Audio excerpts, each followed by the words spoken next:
Hello, everyone, and welcome to the start of Unit 9, which is titled Restructuring the Post-War World. Now, the war being referred to here is World War II. So, yes, we're jumping ahead. We were just talking a little bit about the aftermath of World War I. Now we're moving on a few decades ahead to the aftermath of World War II. And we're going to start today by talking about the rebuilding of post-war Europe. Now, I promise you that this will be a fairly short presentation, a little bit shorter than the last few, but it is very important that you watch it in its entirety and take notes. In the absence of a big end of the unit exam, which obviously we would have a hard time doing now, we will be taking a series of short quizzes over the course of the unit. Google form quizzes like we did with the Russian Revolution. There will be one on this stuff, so please again pay attention and make sure you watch all of it. Okay, so Europe after the war. World War II was obviously the most devastating conflict in human history. By the time it was over, there were approximately 60 million people dead.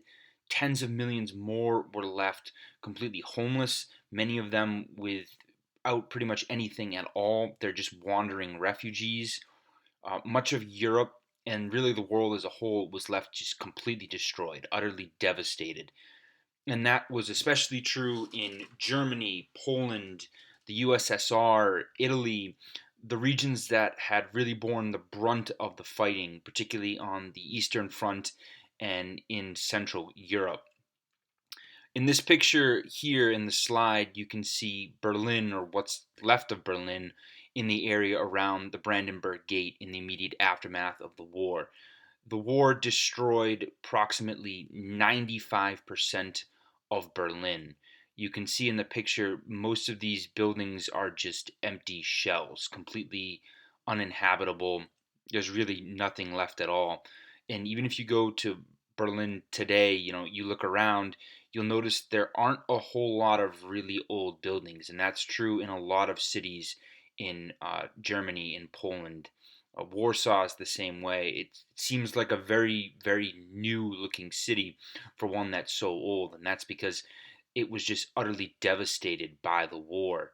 Um, so many great works of architecture, works of art were lost. Baroque palaces, paintings, you know, irreplaceable cultural artifacts were completely destroyed, and that always really kind of makes me sad whenever I read about it. Um, but again, that's just the cultural, losses. When you think of the human cost, the human toll, it's even worse. Again, all these people, tens of millions, left without really anything. And to make matters worse, it was really hard to rebuild. The war had used up massive amounts of resources. There's really, nothing left to pick yourself up with. To make matters worse as well, in the last year or two of the war, more and more young men were called up to fight, particularly in Germany and Italy and in the countries that were losing the war. In Germany, in the end, they were calling up children to fight. And as a result, fields were left unplanted. Even the ones that were planted were often, torn up as tanks and soldiers were roaming through it.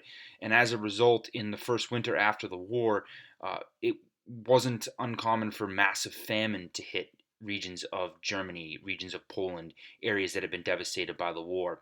And as a result, tens of thousands more starve to death or die of exposure because they have no place to go.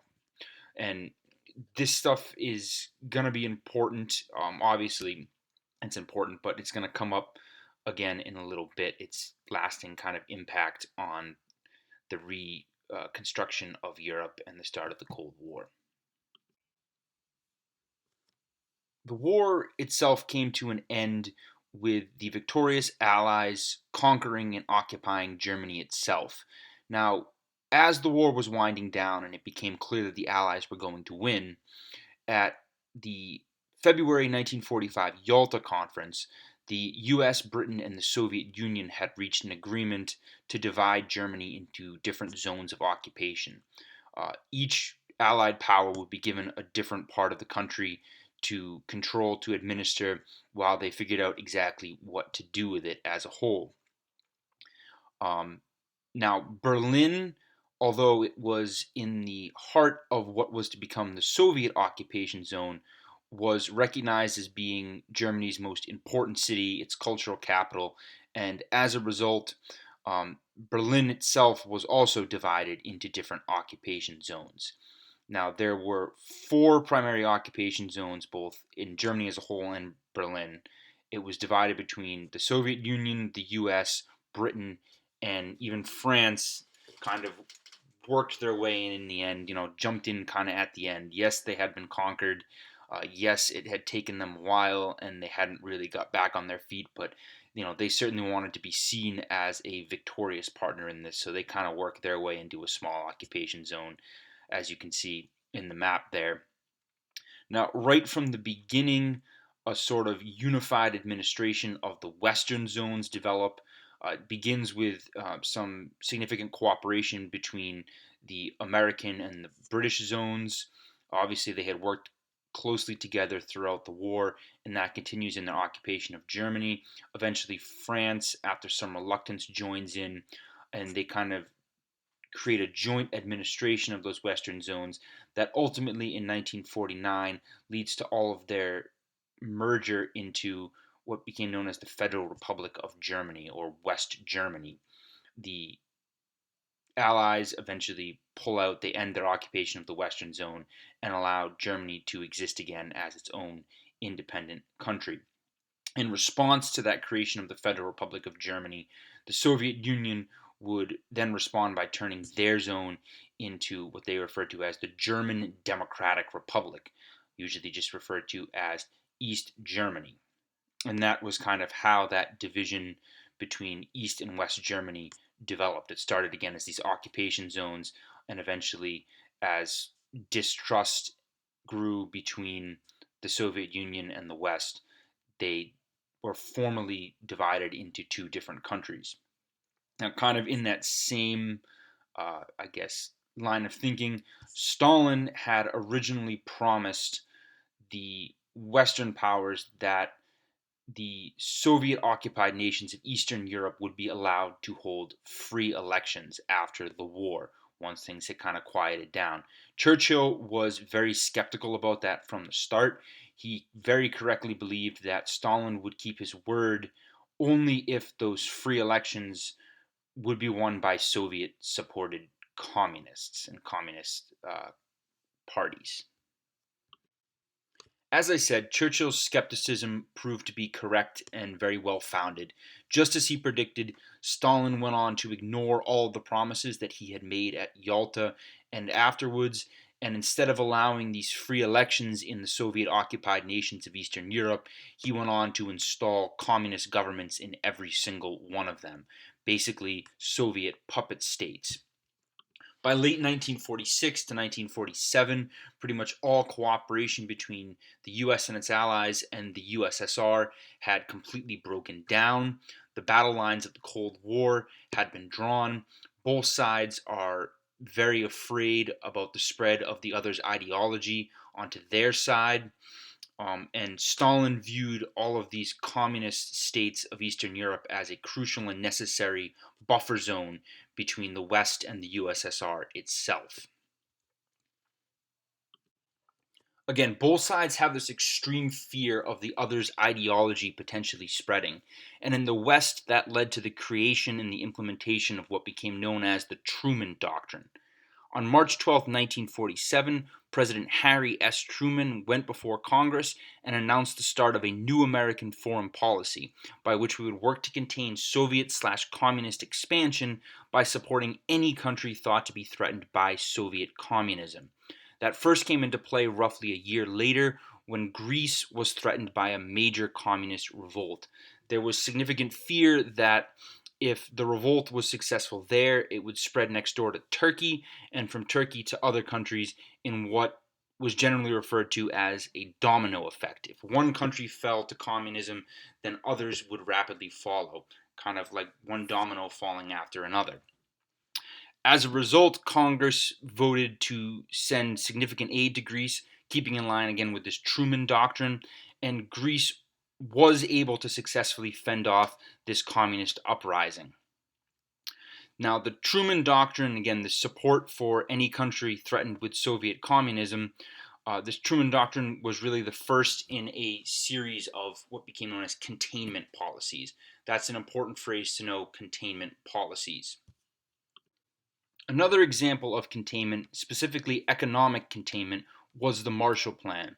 A major problem after the war, even in Western Europe, was that support for communism was on the rise. And that can be seen in some of the election results in Europe in the years following the war. Communists won increasingly large percents of the vote in both French and Italian elections, in many other places as well. And that rising support for communism was caused primarily due to continued economic hardship. As I said way back in the beginning, Europe was really completely devastated by the war. Entire cities were destroyed, resources had been used up, there wasn't really the infrastructure to rebuild. And as a result, many people had a hard time getting back on their feet, even just finding places to live in the years after the war. And it has really always been the case that when people are poor and they're desperate, they turn to increasingly radical ideologies. In this case, that led to them turning more and more towards communism. Even in areas with less damaged infrastructure, like Britain and France, areas that were kind of, war weary but not necessarily damaged to the degree that Germany and Poland were. There's still this growing realization that things need to change, that they can never go back to the way that they were before the war. And as a result, even there in France and in Britain, you see the rise of increasingly left leaning social democratic parties. For example, the modern day Labour Party in Britain, uh, while now more centrist, more moderate, was in the 50s, 60s, and 70s really fairly radical socialist party. Again, not communist, but a socialist in that they favor more and more government involvement in everyday life. And that was really a trend all across Europe. The Marshall Plan, though, was the U.S. response to all of this. In 1947, Secretary of State George Marshall came up with really an ingenious plan by which the U.S. would provide direct economic aid to help rebuild Europe and the European economy. That was implemented by Congress, and as a result, we sent tons of food and machinery over to Europe. We provided them with low interest loans. We did everything we could to help get them back on their feet and kind of lure them away from communism. And that turned out to be an enormous success. Once things were looking up, once the economies there were on the rebound, uh, people started to turn away from those radical ideologies. Again, in some places, those sort of social democratic parties really hung on, and that was fine. It led to some significant changes and improvement in quality of life, but no one really in the West ever turned fully towards that Soviet style communism. Once the US began to implement this Marshall Plan, and once the Western powers decided to end their occupation of Germany, the Soviets began to kind of freak out about the future of Germany and about the future of Berlin in particular. In 1948, the Soviets cut off all Western road, railway, and canal access to West Berlin. Their goal was pretty much to starve out that half of the city. They felt that if they could cut off all of these supplies going in, the Western powers that were still occupying that half of Berlin, even if they had pulled out of the rest of Germany, would ultimately be forced to abandon it, and it could then be reabsorbed by the Soviet occupied region. In response to this Soviet blockade of West Berlin, the Americans and the British, later to be joined by the French, organized a massive airlift that ended up lasting for a little over 11 months.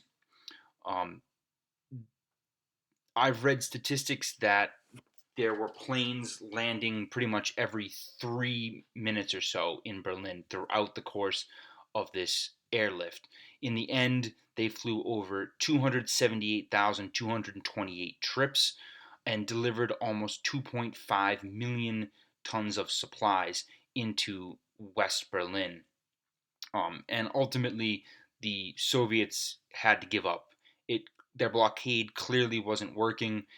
The Allies were committed to continuing this airlift for as long as it would take, and it was clearly working. So the Soviets ended up giving up on the blockade, acknowledging that West Berlin would stay a part of West Germany officially.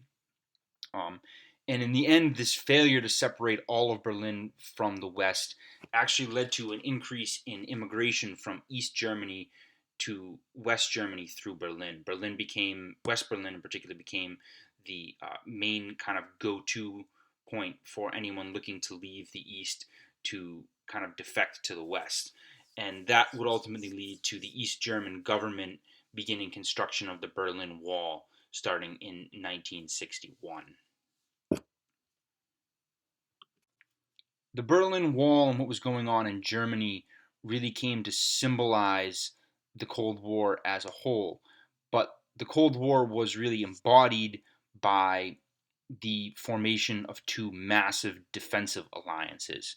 In 1949, the US, Canada, and 10 Western European nations banded together to form what is called the North Atlantic Treaty Organization, or NATO. And that was a mutual defense alliance in which each member pledged that an attack on one nation, on any one nation, would be regarded as an attack on all of them. And its goal, obviously, was to defend against Soviet and communist aggression.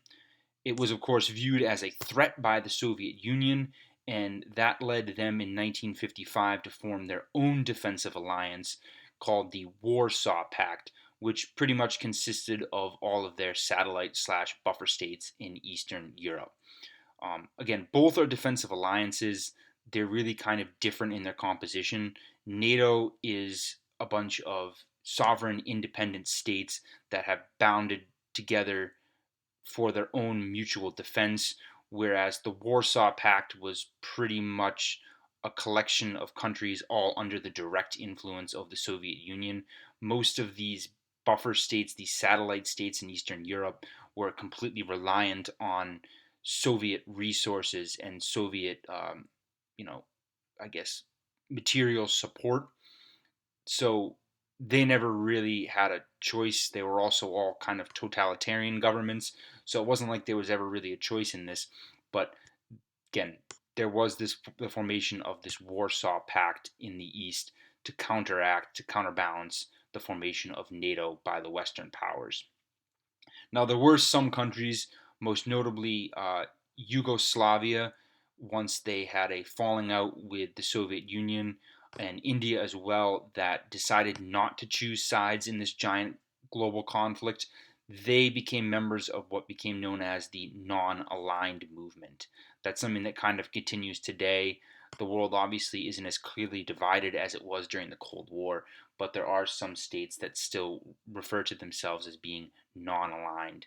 Um, Not quite non-aligned, but in a kind of similar sense is China, which, although communist, came to increasingly distrust the Soviet Union and kind of fell out with the Soviet Union over time, kind of leading to the creation of really I guess a triad of power between the U.S. and U.S. slash NATO, the Soviet Union slash Warsaw Pact, and China, which over the years has grown increasingly powerful.